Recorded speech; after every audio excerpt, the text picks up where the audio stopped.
를 나누고자 합니다. 사랑하는 복 있는 교회 성도 여러분,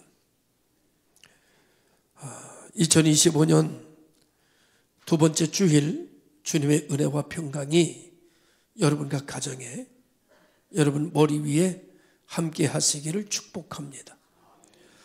오늘 우리가 함께 나눌 말씀은 교회 본질과 교회 사명에 대해서 이야기하는 아주 귀한 말씀이 아닐 수 없습니다. 사도행전 1장 4절 5절 그리고 8절 이 본문은 부활하신 예수님께서 승천하시기 전에 제자들에게 남기신 마지막 명령이고 마지막 부탁이고 마지막 우리에게 호소하시는 말씀입니다. 예수님은 이 땅에서 공생애를 마치시고 제자들에게 아버지께서 약속하신 성령을 기다리라고 하셨고, 성령이 임하면 그들이 예루살렘과 온 유대와 사마리아 땅끝까지 이르러 내 증인이 될 거라고 말씀하셨죠. 이 말씀은 단순히 초대교회에 주어진 것이 아니라 오늘 모든 교회와 우리에게 주어진 명령이자 우리에게 주신 약속이기도 합니다. 오늘 말씀 속에서 우리는 성령 충만한 교회의 특징과 교회의 사명이 어떤 것인지를 발견하게 될 것이고, 우리 복 있는 교회가 이 사명을 온전히 감당하기 위해 무엇을 준비하고 무엇을 구하고 나는 어떻게 해야 되는가를 말씀을 드리게 될 것입니다. 우리의 삶과 공동체 안에서 오늘 주어지는 말씀이 실현되고 이루어지는 역사가 나타날 수 있기를 주님의 이름으로 축원합니다. 첫 번째로 주님께서는 오늘 말씀을 통해서 교회의 본질은 하나님의 말씀을 기다리며 하나님의 약속을 붙잡는 것이라고 말씀하고 있습니다. 하나님의 약속을 붙잡아라, 기다리라. 하나님의 약속의 말씀을 붙잡고 하나님이 약속하신 것을 기다리는 것은, 이것은 예수 믿는 사람들의 공동체 안에 믿음이고 소망이고 사랑입니다. 사람은 무엇을 붙잡느냐에 따라서 인생이 달라지지요. 사람은 혼자 있으면 부족합니다. 그런데 무언가를 붙잡으면 그 힘과 하나가 되지요. 밧줄을 붙잡으면 밧줄의 힘과 내가 하나가 돼서 힘이 더 강해집니다. 누구를 붙잡느냐? 아이들이 아버지의 손을 붙잡으면 아버지의 힘과 하나가 됩니다. 오늘 성경은 하나님의 약속의 말씀을 붙잡아라. 하나님의 약속의 말씀을 붙잡으면 말씀의 힘과 내가 하나가 됩니다. 그래서 불가능이 가능케 되고 가능한 것은 더 가능케 되는 놀라운 축복이 우리에게 임하게 되는 것이죠. 아무것도 붙잡지 않으면 사람은 살 수가 없습니다. 왜냐고 하면 인간은 늘 부족한 존재니까요. 그래서 사람은 무엇인가를 붙잡아야 기쁘고 무엇인가를 붙잡고 살아야 자기의 힘보다 더 강한 힘을 발휘할 수 있게 돼서 자기의 능력이 아닌 그 이상의 능력으로 자기의 문제를 풀어가고 해결해가는 그런 사람이 되어지게 되는 것이죠. 세상에 붙잡는 힘만큼 하나님의 힘과 하나 되는 놀라운 역사는 다른 길이 아닌 하나님이 주신 약속의 말씀을 붙잡을 때 하나님의 힘과 내 힘이 하나가 되어서 세상을 이기는 사람들이 되어지는 것입니다. 2025년도에 여러분이 하나님의 약속의 말씀을 잘 붙잡고 그리고 일어서서 이 세상을 살아감으로 말미암아 하나님의 놀라운 능력과 힘을 경험하고 그것을 간증하고 그것을 선포하고 그것을 기념하는 그런 2025년도 돼서 성령의 능력으로 부흥하는 가정, 성령의 능력으로 부흥하는 교회가 만들어지는 교회가 되기를 원해서 오늘은 성령 충만한 교회다라고 하는 말씀을 전하고 있는 것입니다. 오늘 성경은 이렇게 말합니다. 사도들이 같이 모이사 그들에게 분부하여 이르시되 예루살렘을 떠나지 말고 내게서 들은 바 아버지께 약속하신 것을 기다리라. 사실은요, 환경은 어떤 건가 하면 예루살렘 당장 떠나야 될 입장입니다. 예루살렘에 머물러 있으면 안 될 입장이에요. 그런데 하나님의 말씀은 예루살렘을 떠나지 말랍니다. 우리는 신앙생활을 하다 보면은 내 생각과 하나님의 뜻이 교차할 때가 있고 하나님의 생각과 내 생각이 충돌할 때가 있습니다. 그때 여러분은 어느 말씀을 따라가나요? 하나님 뜻을 쫓나요? 아니면 내 생각을 쫓나요? 정답은 하나님의 생각을 쫓아가는 겁니다. 그러나 현실은 내 생각대로 움직여질 때가 훨씬 더 많지요. 그래서 우리는 연약한 존재인 겁니다. 잡아야 될 것을 잡을 줄 모르고 잡지 말아야 될 것을 잡을 때가 많기 때문입니다. 그래서 잡아야 될 것을 잡았을 때 얻은 것을 잡지 말아야 될 것을 잡았을 때 다 잃어버리고 말지요. 그 모든 것을 잃어버리고 난 이후에 다시 잡아야 하는 것을 잡고 다시 회복을 하게 됩니다. 회복이 되고 나면 인간은 또 어리석어서 또 잡지 말아야 할 것을 또 잡고 가지 말아야 할 길로 또 달려갑니다. 거기서 또 모든 낭패를 보게 되지요. 사람은 낭패를 보게 되었을 때 다시 내가 잡아야 할 것을 찾게 되고 그때 다행히 은혜로 하나님의 약속의 말씀을 붙잡을 수 있는 은혜를 받는다면 그건 복 중에 복, 은혜 중에 은혜입니다. 하나님의 말씀이 내가 하나님의 말씀을 잡으면 내가 하나님의 말씀을 회복하는 것이 아니라 하나님의 말씀이 나를 회복시키기 때문입니다. 내가 예배를 잡으면 내가 예배를 드리는 것이 아니라 예배가 나를 지켜주는 것입니다. 내가 하나님 앞에 10의 1조 예물을 드리면 내 예물을 하나님 앞에 드리는 것이 아니라 10의 1조 예물의 약속이 나의 물질을 지켜주는 한 해가 되는 것입니다. 내가 무엇을 붙잡느냐, 여러분 어디로 갈 것인가 라고 하는 것은 우리 삶 속에 굉장히 중요한 일이 아닐 수가 없습니다. 그래서 부활하시고 난 이후에 제자들과 40일 동안 주님이 제자들을 가르치시고 난 이후에 승천하실 때가 다가오자 그들에게 마지막 중요한 명령을 내리시는데 그것이 예루살렘을 떠나지 말라. 그리고 아버지께서 약속하신 것을 기다리라는 말입니다. 그냥 지금 박 주시면 좋을 텐데 우리 생각은 앞서갑니다. 지금 그냥 낫게 해주시면 좋을 텐데 그렇지만 하나님의 뜻은 그 뜻이 심오하게 다릅니다. 어젯밤에 목 상태가 안 좋아서 병원에 가서 약을 먹었습니다. 약을 먹고 나니까 딱국질이 또 계속 나요. 내일 주일인데 딱국질이 이렇게 나면 큰일이다. 걱정이 들어서 의학적으로 딱국질을 멈추게 하는 온갖 방법을 다 찾아가지고 실현해봐도 딱국질이 멈추지를 않는 거예요. 그러다가 마지막 방법을 통해서 딱국질을 잠깐 멈췄다 또 했다 멈췄다 또 했다 하면서 잠이 들었습니다. 새벽 2시쯤 잠을 깨서 혼자 있는데 하나님께 기도가 되는 거예요. 하나님, 딱국질이 심하게 나는데 약을 먹어도 소용없고 이래도 저래도 소용없는데 하나님 어떻게 하실 겁니까? 내일 주일이고 오늘 주일이고 월요일부터 네 3개의 면이 합친 부흥성의 강사입니다. 하나님 내 목을 어떻게 하실 겁니까? 그랬더니 아주 불안해 죽겠어요. 그런데 갑자기 마음이 편안해 오면서 마음에 이런 생각 들어요. 너 그동안 큰 소리 쳤지? 너 그동안 목소리 높였지? 근데 이제 좀 작은 소리로 해도 돼. 그런 마음이 쫙 드는 거예요. 작은 소리로 해도 교인들 잘 듣고 사람들 다 알아듣는다. 소리쳐 외치지 않아도 된다. 이런 마음이 드는 거예요. 제가 생각하는 게 아니라 마음이 그렇게 움직이는 거예요. 그러면서 이런 마음이 드는 거예요. 나 너랑 속삭이고 싶다. 마음에 그런 감동이 오는 거예요. 진짜 사랑은 소리치는 게 아니라 진짜 교제는 속삭이는 거야. 네 목소리가 작게 한다고 해도 내가 네 목소리를 들을 것입니다. 내가 속삭인다 해도 내가 내게 응답할 것이다. 두려워하지 마라. 그런 마음이 드는 거예요. 불안하고 초조하기만 했던 마음이 편안해지는 거예요. 그 생각이 드는 거예요. 아, 그래. 역사는 하나님이 하시겠지.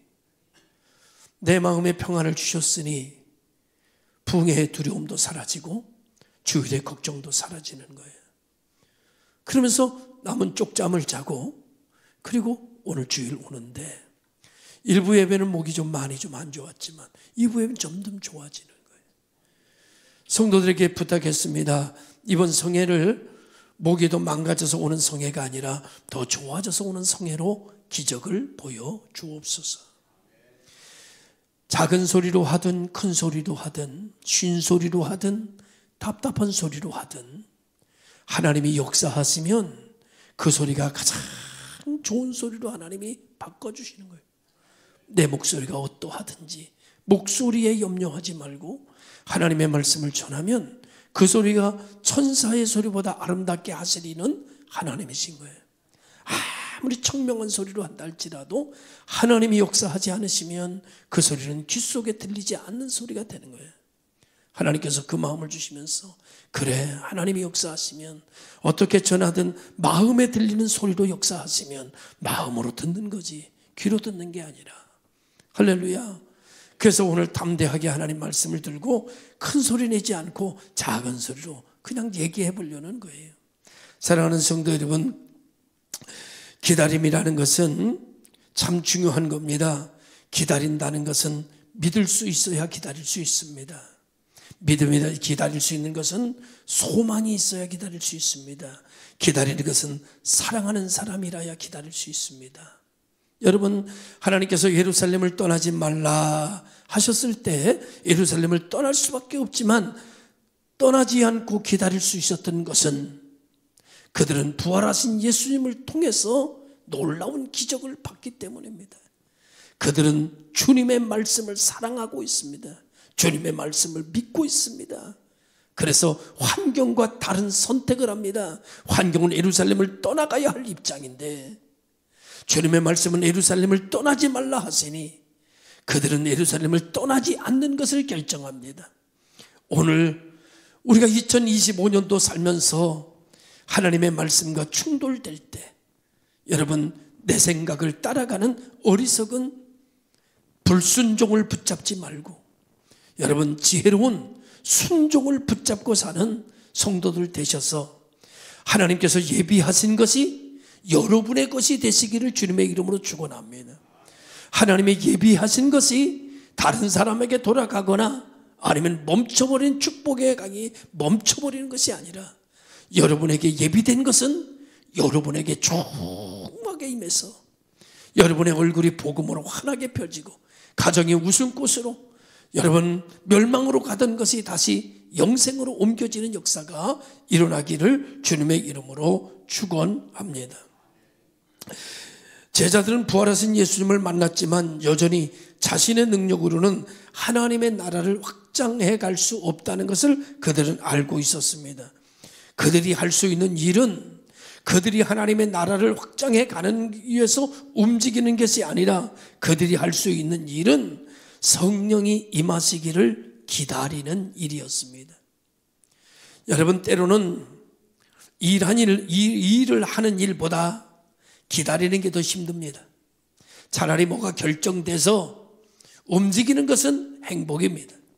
그런데 그 일이 결정되지 않아서 기다리는 기간은 애가 탑니다. 침이 마릅니다. 불안합니다. 그러나 오늘 제자들은 하나님의 약속을 철저하게 믿고 그리고 그 하나님을 사랑하면서 하나님이 약속하신 성령을 기다리는 모습은 아름다운 모습입니다. 능력 있는 모습입니다. 멋진 모습입니다. 오늘 우리 복 있는 교회가 하나님을 사랑하고 하나님을 믿고 하나님에게 기대를 걸고 하나님의 약속의 말씀을 기다리는 성도들이 되기를 주님의 이름으로 축원해서 그 기다림이 다른 사람의 것이 되지 아니하고 여러분의 것으로 충만해지기를 주님의 이름으로 축원합니다. 두 번째로는 오늘 예배에 성령 세례를 약속하시는 말씀이 있습니다. 교회의 시작은 여러분 사람의 계획으로 된 것이 아니라 성령의 능력으로 출발됐다는 거 여러분 다 알고 계시리라고 봅니다. 5절에 보니까 요한은 물로 세례를 베풀었으나 너희는 몇 날이 못되어 성령으로 세례를 받으리라 하셨느니라. 예수님은 제자들에게 성령 세례를 받을 것이라고 말씀하십니다. 여기 세례라고 하는 것은 완전히 잠기고 변화되는 사건을 의미합니다. 성경에는 두 가지의 세례가 있습니다. 하나는 요한의 세례입니다. 이건 물 세례예요. 또 하나는 성령 세례가 있습니다. 이건 하나님께서 주시는 성령 세례입니다. 이 물 세례와 성령 세례를 구분하지 못해서 혼돈하는 교회들이 많고 사역자들조차도 이것의 구분이 잘 안 되는 분들이 굉장히 많습니다. 성령 충만과 성령 세례 그리고 물로 받는 세례가 뭐냐, 이게 구분이 안 될 때가 많아요. 여러분, 요한이 물로 세례는요, 회개를 상징하는 상징적인 회개입니다. 여러분, 상징적인 세례는 그 상징했던 그 본래의 것이 오면 상징은 사라지는 겁니다. 그래서 여러분, 예수님이 오시고 난 이후에 초대교회 성령 세례가 임하고 난 이후에 요한의 물 세례는 사라져버리고 만 겁니다. 그리고 이제는 성령 세례만 있습니다. 그리고 성령 충만만 있습니다. 여러분, 예수 믿는 사람들은, 예수가 믿어진 사람들은 성령 세례가 아니고서는 예수를 믿을 수가 없습니다.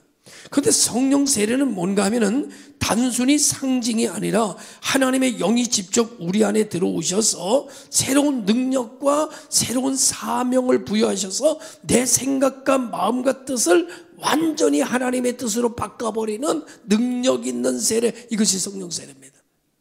사람이 달라집니다. 생각하는 게 달라집니다. 꿈이 달라집니다. 목표성이 완전히 달라집니다. 이것이 성령 세례 받은 사람. 이제는요, 성령 세례가 먼저요. 그 다음에 그 성령 세례 받은 것, 예수님을 믿는다는 것을 확인하기 위해서 물 세례를 베풉니다. 예전에는 요한의 세례가 먼저였습니다. 그리고 그 다음에 성령 세례가 왔습니다. 이제는 성령 세례가 먼저입니다. 그리고 물 세례는 성령 세례를 확인하는 걸로 증명으로 물 세례를 줍니다. 그러나 여러분, 요한의 물 세례가 먼저인 사람이 있습니다. 이게 왔다 갔다 합니다. 물 세례가 먼저인 사람은 어떤 사람인가 하면, 이게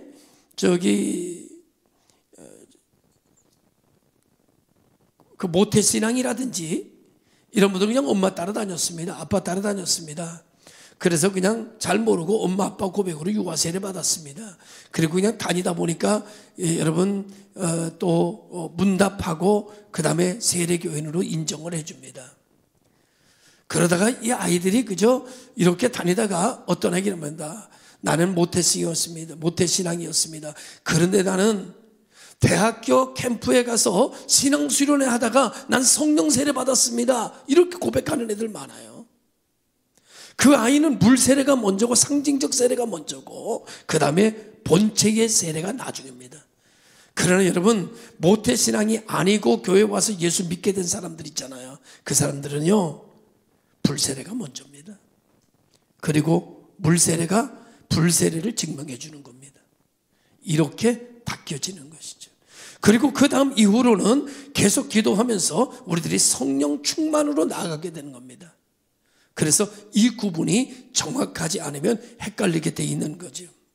여러분, 초대교회는 그런 의미에서 성령 세례로 시작되었습니다. 오늘날 오순절날 성령이 임하시자 제자들이 이전과는 완전히 다른 사람들로 변화됐습니다.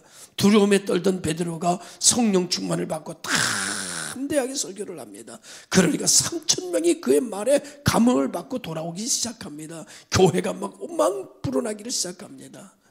예전에는 몰랐는데 성령 세례 받고 누구를 위해서 기도하면 막 역사가 달라지고 막 병든 자가 고침을 받고 귀신이 막 떠나가기 시작하면서 기이한 연사, 자기가 가지고 있는 능력 이상의 그 능력이 막 나타나기를 시작합니다. 왜? 그들은 지금 누구를 잡고 있어요? 주님의 손을 붙잡고 있기 때문에, 주님의 능력과 하나가 됐기 때문입니다. 오늘 사랑하는 성도 여러분, 여러분이 하나님의 말씀을 붙잡고 살아야 여러분이 불가능한 일에 손을 댈 때 하나님의 능력과 하나 되는 능력이 나타나는 역사가 일어나게 되는 것입니다. 그래야 하나님께서 영광을 받으시고 우리는 감동과 감화, 간증의 신앙이 되는 역사가 일어나게 되는 것이죠. 그래서 오늘 2025년도 우리 교회가 하나님의 약속의 말씀을 붙잡고 하나 되어 살아감으로 말미암아 불가능한 것을 가능케 하고 기적의 연속인 인생을 다시 한번 만들어가는 축복된 교회가 되기를 주님의 이름으로 축원합니다. 여러분, 사람의 노력이나 사람의 계획으로 세워지는 교회는 이런 걸로 세워지는 것이 아닙니다. 오직 성령의 역사로 시작되는 겁니다. 한국 교회는요, 요즘 이상한 기조로 갔습니다. 전도해야 된다는 그 어떤 슬로건의 명분은 좋았지만 결과는 이상한 쪽으로 갔습니다. 교회들마다 카페를 개설하고 베이커리를 만들고 운동장을 만들고 운동시설을 하고, 어느 교회는 수영장, 어느 교회는 볼링장까지 만듭니다. 그리고 교회 프로그램이 굉장히 많습니다.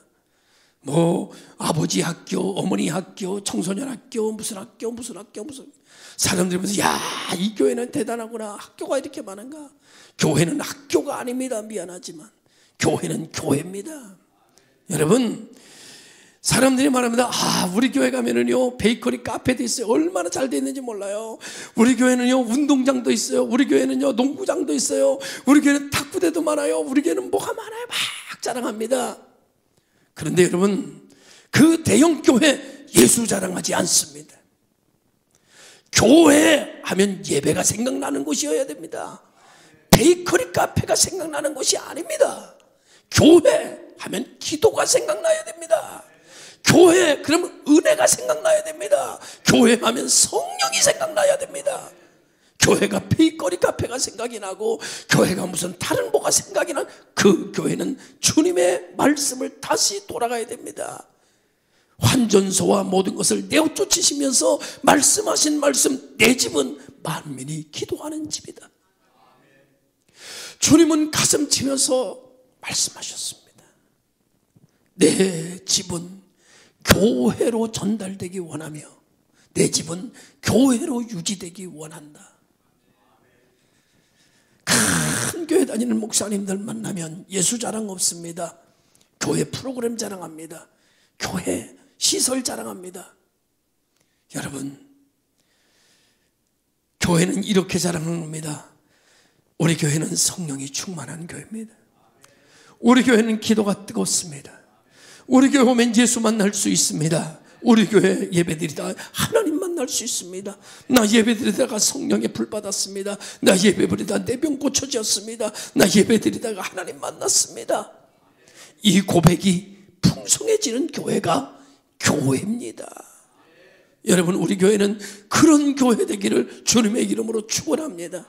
2025년도 얼마나 모였느냐도 자랑거리가 아니고 얼마나 교인이 많으냐도 자랑거리가 아닙니다. 하나님 만날 수 있는 교회냐, 하나님 말씀 붙잡을 수 있는 교회냐, 하나님의 능력이 나타나는 교회냐, 이것이 우리 교회의 본질이며 이 능력 받아가지고 이 축복 받아가지고 세상에 나가 세상에 빛이 되는 거 우리의 사명입니다. 교회는 오늘 우리들에게 이 말씀을, 오늘 주님은 이 말씀을 하시고 싶어 하는 겁니다. 사랑하는 성도 여러분, 20세기 초반에 한국교회의 부흥 중심에 평양대 부흥성회가 있었습니다. 그 부흥의 시작은 한 사람의 회개로부터 성령의 임재로 시작됐는데 1907년 평양 장대현 교회에서 길손주 장로가 자신의 죄를 고백하면서 회개할 때 성령이 강력하게 임하셨고 그 자리에 모든 사람들이 회개와 기도의 불길에 휩싸였습니다. 그리고 한국교회는 전례 없는, 전 세계 없는 부흥의 역사가 일어나기를 시작했습니다. 성령 세례는 개인과 신앙 공동체를 불질러 버렸습니다. 이야, 불이 무섭더만요. 여러분, 지금 LA에 불이 났다잖아요. 그래가지고 여러분, 박찬호의 100억대 되는 집도 다 탔다잖아요. 아십니까? 모르셨죠? 교회 오면 이런 정보도 다 합니다. 여러분, 안 타는 곳이 없이 다 탔다잖아요. 그래서 박찬호가 애들하고 지금 호텔에서 거하고 있다잖아요. 그 중요한 건 아닙니다만은, 사랑하는 성도 여러분, 불이라는 힘은 대단합니다. 성령의 불은요, 그 불은 소멸하는 불이지만 성령의 불은 살리는 불입니다. 성령의 불은 일으키는 불입니다. 성령의 불은 부흥시키는 불입니다. 성령의 불은 충만하게 하는 불입니다. 성령의 불 받으면 놀라운 역사가 일어나게 되고 우리가 살만 나고, 여러분 큰 기쁨의 삶, 주여 내게도 성령의 사람 되게 하여 주옵소서. 주여 나도 성령의 교회가 되게 하여 주시옵소서. 간절히 기도하면 하나님께서 우리를 오순절 마가의 다락방에 일으켰던 그 역사가 재현되는 아름다운 교회가 될 줄로 믿습니다. 세 번째로는 교회의 본질의 사명은요, 증인이 되는 데 있습니다. 그것이 성령 충만의 목적이죠. 오직 성령이 너희에게 임하시면 너희가 권능을 받고 예루살렘과 유대와 사마리아 땅 끝까지 이르러 내 증인 될 것이다, 이렇게 말씀했습니다. 여러분, 성령의 증인이라고 하는 권능을 받아야 되는데, 이 권능은 여러분 헬라어로 두나미스라고 해가지고, 이 권능은 어떤 권능인가 하면 초자연적인 권능을 얘기하는 겁니다. 내가 가지고 있는, 우리가 가지고 있는 권능이 아니라 우리의 세계에 없는 하나님의 세계에 있는 권능을, 힘을 말하는 거예요. 능력을 말하는 거예요. 하나님의 세계는 신의 능력을 우리 속에다가 넣어준다는 거예요. 하나님의 힘과 내 힘이 하나로 겹쳐진다는 거예요. 그래서 내가 인간으로 살지만 누구의 능력을 써요? 하나님의 능력을 쓰면서 사니까 안 되는 일이 없다는 거예요. 여러분, 성령 충만은 받아야 될까요? 말아야 될까요? 받아야죠. 왜? 하나님의 힘과 내가 하나가 되는 거니까. 여러분, 그러니 오늘 우리가 하나님의 약속의 말씀을 붙잡고, 초대교회가 예루살렘을 떠나지 않고 말씀을 붙잡고 기도했을 때에 그들에게 기다리는 것을 주셨던 것처럼, 오늘 우리가 하나님의 말씀을 붙잡고 우리가 기다리며 기도할 때 우리 성도들에게도 하나님의 약속을 주실 줄로 믿습니다. 하나님의 축복을 주시는 거죠, 하나님. 그러면 오늘 우리는 인생이 달라지는 겁니다. 이 권능은 단순히 우리의 문제를 해결하고 개인적인 유익을 주는 것뿐만 아니라, 예수님은 그 목적을 분명히 하고 있는데, 내 증인이 될 것이다. 여러분, 증인은 무엇하는 사람인가 하면은 자신이 직접 경험한 것을 삶으로 증거하는 사람들이에요. 하나님에게 받은 감동과 감화, 그 기적과 축복을 혼자만 알고 있는 건 증인이 아니에요. 그걸 증거하는 거예요. 야, 내가 교회 다녔더니 정말 놀랍더라. 내가 가서 기도했더니 하나님께서 이렇게 역사하시더라. 나는 하나님 때문에 이렇게 복을 받았고, 하나님 때문에 이렇게 건강해졌고, 하나님 앞에 이 얘기를 자꾸 하는 거예요. 자꾸 하는 거야. 이게 증인입니다. 성령 충만한 교회는 예배와 교회 안에서의 교제하는 것뿐만 아니라 나가서 세상에 빛과 소금이 되는 것입니다. 할렐루야.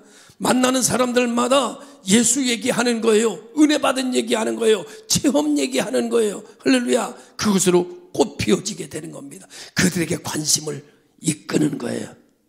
그리고 동기부여를 만들어주는 거예요. 그리고 그들이 힘들 때 나도 교회 갈까? 라는 생각이 떠오르게 하시는 성령의 역사를 만드는 거예요. 여러분, 성령은 무슨 영인가 하면 생각나게 하는 영입니다. 여러분이 들려주면 그가 필요할 때 성령이 그걸 통해서 콜링하는 거예요. 하나님이 부르시는 거예요. 할렐루야. 그러니 막 뿌리는 거예요. 그러면 하나님이 그를 코너 때마다 하나님이 콜링하실 때가 있어요. 돌아오는 역사가 일어나게 되는 줄로 믿습니다. 이 증인의 범위는 오늘 이렇게 정하고 있어요. 예루살렘과 온 유대와 사마리아 땅 끝까지 점진적으로 확장하는 복음의 사명을 얘기하고, 첫 번째, 예루살렘은 우리가 속한 지역사회입니다. 유대와 사마리아는 우리나라의 민족입니다. 땅 끝까지는 열방을 의미합니다. 여러분 자녀들이나 혹시 여러분들이 말년에 하나님이 크게 축복하셔서 전 세계를 다니면서 사업을 하게 된다면, 그것은 겉은 사업이지만 속은 전 세계를 다니면서 간증하라고 주시는 거예요. 여러분의 직장이나 여러분의 이 사회 속에서 나름대로 다니면서 많은 사람을 만날 수 있다면 여러분 이 지역 안에서 예수 그리스도를 증거하는 사명자로 부르신 겁니다. 겉은 사업이에요, 속은 간증이에요. 여러분 겉은 식당이에요, 속은 간증이에요. 겉은 미장원이에요, 속은 간증이에요. 할렐루야. 그래서 하나님이 생각나게 하실 때 그 사람을 콜링할 때 그 내 말이 생각나게 돼서 그 사람을 콜링하는 것이. 듣지 아니하고 어찌 믿겠느냐 그랬어요. 할렐루야. 여러분 오늘 이 시간 우리는 한 사람의 이야기를 더 해보려고 합니다. 영국의 위대한 선교사 여러분이 아는 윌리엄 캐리라는 사람이 있습니다. 이 사람이 구두 수송공이었어요. 그런데 이 사람이 은혜를 받아요. 아주 평범한 구두 수송공이 하나님의 성령의 세례를 받으니까 이 사람이 자원하기 시작하고 하나님의 인도를 받기 시작합니다. 그래서 인도의 선교사로 가려고 해요. 인도 땅끝까지 이르러 증인들이라는 게 가슴에 박혀서 인도 선교사로 갑니다. 인도 선교사를 가서 굉장한 큰 선교적인 영향을 베풀어요. 그리고 마지막에 이 사람이 이렇게 얘기합니다.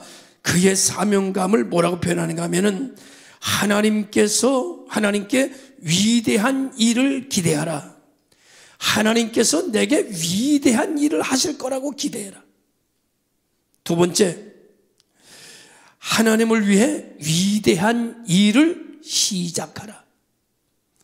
여러분 내가 하나님께서 나에게 위대한 일을 하실 거라고 믿고 그리고 이제 내 한 발자국을 그 일을 위해서 띄어라 이거예요.